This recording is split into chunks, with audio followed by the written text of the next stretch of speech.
Tottenham's owners have been presented with multiple takeover proposals over the past few weeks. The discussion around majority owner ENIC's willingness to sell the club was triggered after it was confirmed Daniel Levy had left Tottenham on 4th of September. Levy spent 24 years as Spurs executive chairman before his departure on 4th of September, with ENIC director Peter Charrington appointed non-executive chairman. Tottenham's owners are not currently open to a full takeover after making multiple statements insisting the club is not for sale. Former Man City financial advisor Stefan Borson exclusively told Football Insider Tottenham could still bring in a partner to take on Levy's shares in ENIC.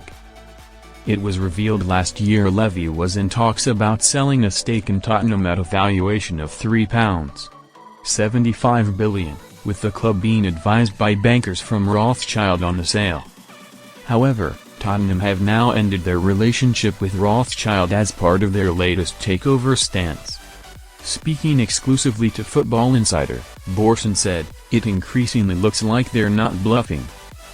Getting rid of Rothschilds as your advisor is a statement that you're not really engaging and you don't really want to sell, which is consistent with what they've said publicly. I mean, they have been pretty blunt about that desire for certainly the Lewis family side of things to keep the asset, to keep the ownership. They're very visible now at games home and away, so I think you can start to take them on face value that they're not really looking for a buyer."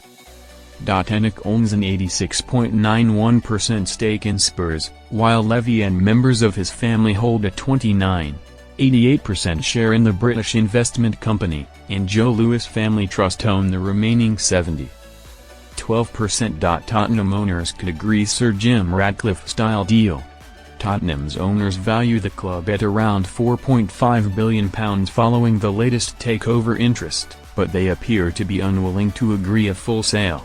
Borson said, "I still think that if somebody could put an offer together for Daniel Levy's part of ENIC, given that there's clearly been a fallout there, I think that would start to make some sense, where you brought in very much like Sir Jim Ratcliffe at United, you brought in a 25% shareholder. I mean, it wasn't quite the same with Manchester United, but a 25% shareholder comes in to partner with the majority owner. I don't think the Lewises are showing that they would be prepared to take a backseat in the way that the Glazers have, and that again will go to value, but there may well be a minority owner that is interested in taking 25% of Tottenham and going from there, maybe with a plan over the next few years to build up to 50%, then 75%, and then full ownership. I think that's feasible.